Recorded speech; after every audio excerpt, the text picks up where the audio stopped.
Welcome to The Lift with Sheila Robinson-Kiss. Come on in.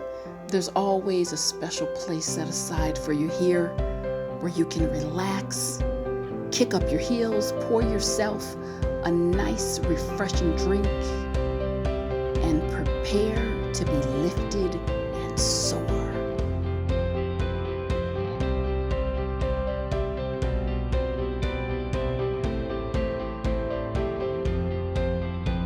Thanks so much and welcome back.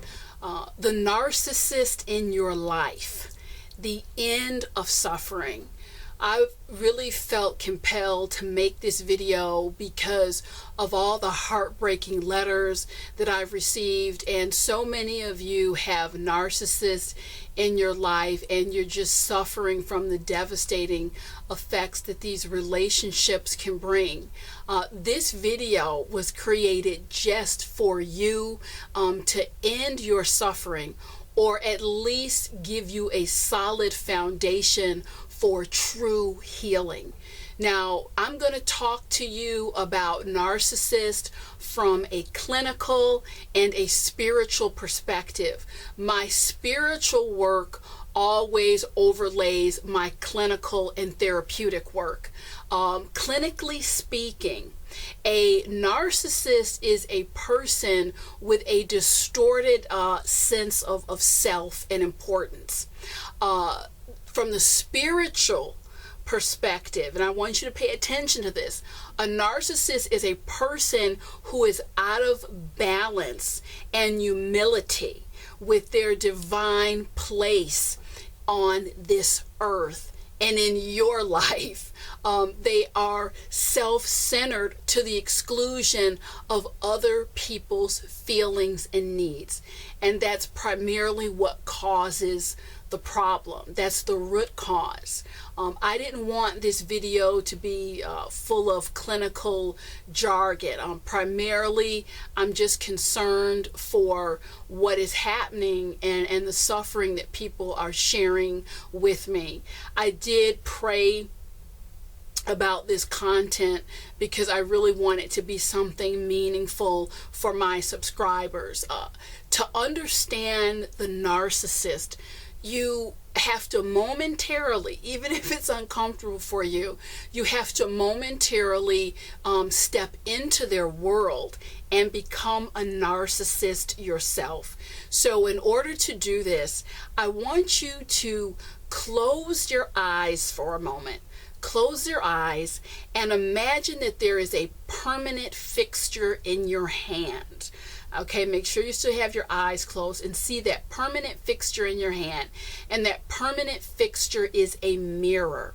And that fixture follows you wherever you go. Doesn't matter what environment you're in, who's in your life, you always have this mirror that you're holding. So you're always seeing your image front and center. Okay, open your eyes. Can you imagine what this perspective, just seeing yourself front and center, would do to a person over time? This little exercise just gives you a glimpse into how a narcissist has him or herself situated in the world. At the end of the day, it always comes back to them being front and center, and it doesn't matter what circumstances they're in or who they're around. They're front and center at all times. A normal person can stop and make adjustments to accommodate other people's needs, especially when it's important. You will notice as you're watching this video that I'm wearing a sweatshirt. I don't wear sweatshirts for videos. I'm wearing a sweatshirt because I'm actually on vacation right now. But I felt compelled to make it because of all the notes and letters and comments in my box that were popping up over Narcissist and the pain that's being caused. So I put the subscribers' needs before mine for this space and time to get this video out to you because I felt it was important. But again, that's something that a narcissist will have a very difficult time doing. And if a narcissist does put someone else, not necessarily front and center, but is considering them, it's typically built around their convenience. It's rare that they would drop the mirror and place someone else in a spotlight. Even when they do drop the mirror and place you in a spotlight, it's based on their need to look or feel a certain way. I knew a woman who planned to throw a $20,000, gala bash for her daughter's sweet 16 birthday. Her daughter refused to wear the custom-made dress that she had ordered for her because it didn't fit, and her mom just went ballistic, threw a fit, and canceled the party. And no one could really understand that. But by the way, her mom was a narcissist. No one could really understand that. But when you stop and think about it, she wasn't throwing a party, a sweet 16 for her daughter. She was throwing a party because she wanted to look and feel a certain way. So in essence, this was really her party. In terms of how a narcissist treats you and how their behavior impacts you, it's important to understand that it's really not, it feels like an attack. It feels just like an assault on the soul and spirit, but it has less to do with you and more to do with how they have you positioned in their world. I have 3 narcissists in my life, and because of how those relationships are positioned in my world, these were not easy relationships to write off, and I've kept these people around for various reasons. And what has been so healing for me on all levels is really to learn more about what a narcissist is and what I can do.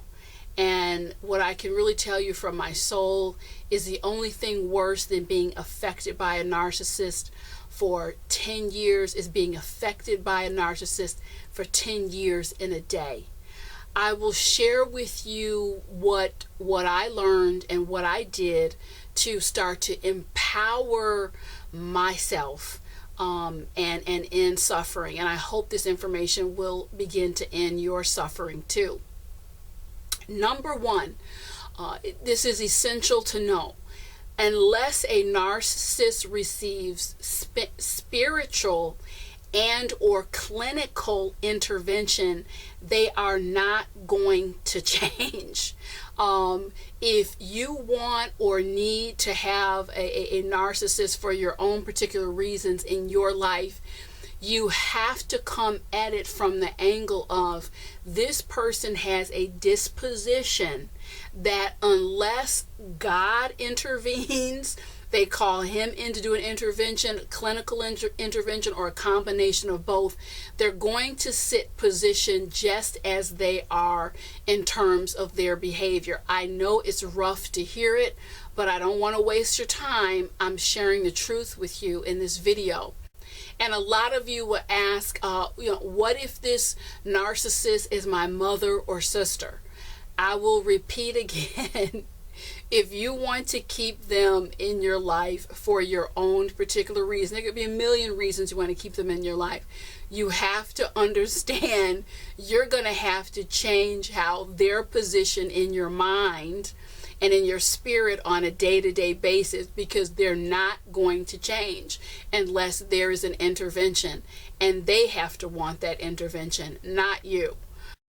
If you don't want to be hurt or wounded by a narcissist, you can't put them in positions where they can hurt or wound you. The reason being, if it comes down to either you hurting you or hurting themselves, you're going to lose every time. When the rubber meets the road, a true narcissist is always going to look out for him or herself. I will give you a real life example of how I cleaned up my wounds and basically stripped the power of these narcissists to hurt or inflict emotional pain on me. Some years ago, I threw a huge event. It was a kickoff event. And did I invite the narcissist in my life? Yes, I did. But guess what? I did not set a formal place setting for them. My instructions for the party planner was, look, if they show up, set a place for them, and we're going to keep this event moving.